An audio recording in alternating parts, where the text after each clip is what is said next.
नारद का फिर से आना होगा। कंस कहता है बाबा नारद क्या बताए, आपने जो कमल के पुष्प बताए वो भी उन्होंने भिजवा दी।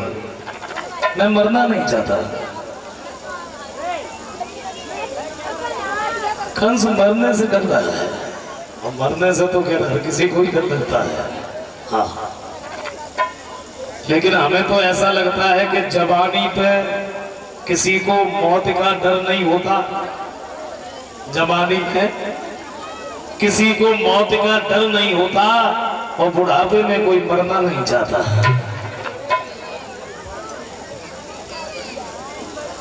मरना तो है, ये तो निश्चित है, इसमें कोई दौरा नहीं। और यही एक सत्य है, वो है मौत। और अगर देखा जाए तो हम दिन प्रतिदिन पल पल क्षण क्षण हर घड़ी मर ही तो रहे, जी का रहे। और कितनी अद्भुत अजीब बात है, इसी मरने का नाम जिंदगी है?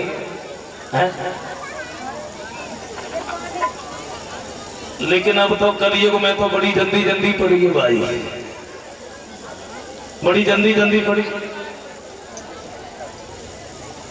हर काम में जल्दी है, यहां तक कि मरने में भी जल्दी हो गई। श्री सुखदेव जी वर्णन करते हैं कि सतयुग में इंसान की उम्र 1 लाख वर्ष की होती थी। सतयुग में इंसान 1 लाख वर्ष तक जीता था, और सतयुग बीत गया, त्रेता आ गया। त्रेता में एक शून्य कम हो गई। तब त्रेता में इंसान की उम्र 10,000 साल की रह गई। त्रेता भी बीत गया, द्वापर आ गया। द्वापर में भी एक शून्य कम हो गई, और द्वापर में इंसान की उम्र 1,000 साल की रह गई। कलयुग आ गया, तो कलयुग में भी एक शून्य कम हो गई। कलयुग में इंसान की उम्र 100 बरस की रह गई। और जब कभी हमें तो ऐसा लगता है कि समय बीतने के बाद में जाऊं में से एक शून्य कम हो जाए, क्योंकि बड़ी जल्दी जल्दी पड़ी है। कलयुग में 100 बरस तक तो जीना ही चाहिए, लेकिन कौन जीता है?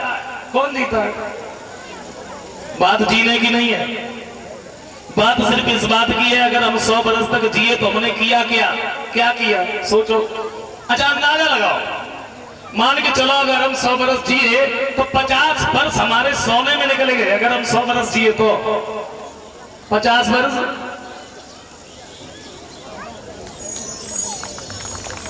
50 वर्ष हमारे सोने में निकल गए। भाई जो दिन में सोते वो तो एक्स्ट्रा है, अलग से 50 बचे। 25 वर्ष इधर उधर भागने में निकल गए।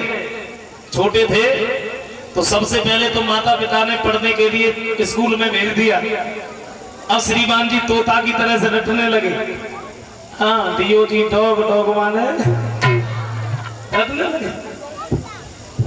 कुछ और बड़े हो गए, फिर तो न पिता की मानी, न माँ की मानी, न भाइयों की, न परिवारियों की, किसी की नहीं मानी। 20-25 वर्ष ऐसे ही निकल गए। और जब किसी की नहीं मानी, उठा के माता पिता ने शादी कर दी। बाकी के जो 3 बच्चे थे वो श्रीमती जी की आज्ञा में निकले गए। बैठ जाओ, बैठ गए। खड़े हो जाओ, हो गए। क्या बचा? कुछ नहीं, आए चले गए। हर दिन नहीं रहना है। जैसे नारद ने एक बात नहीं, देखो तुम अपने यहाँ धनुष एक रचो, अक्रूर को भेज दो और उन्हें इसी जगह पर बुला लो, जो तुम्हारे पास आ जाएंगे तो तुम उन्हें मार देना। वही हुआ, अक्रूर को भेज दिया, तुम श्याम और बलराम को बुला के ले आओ। 51 रुपए आए हमारे पास में। आलोक यादव उर्फ गुड्डू, जो इसी सुल्तानपुर के रहने वाले हैं।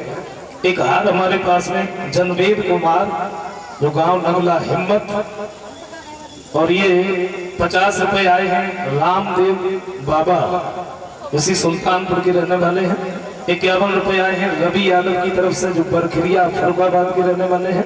100 रुपए आए हैं राजीव कुमार परसुपुर। और ये 50 रुपए आए हैं रवि यादव सुल्तानपुर। तो गीत लिखा है बालों में सोहे गजरा। ये 1001 रुपए हमारे पास में सुरजीत सिंह की तरफ से, जो गांव खरग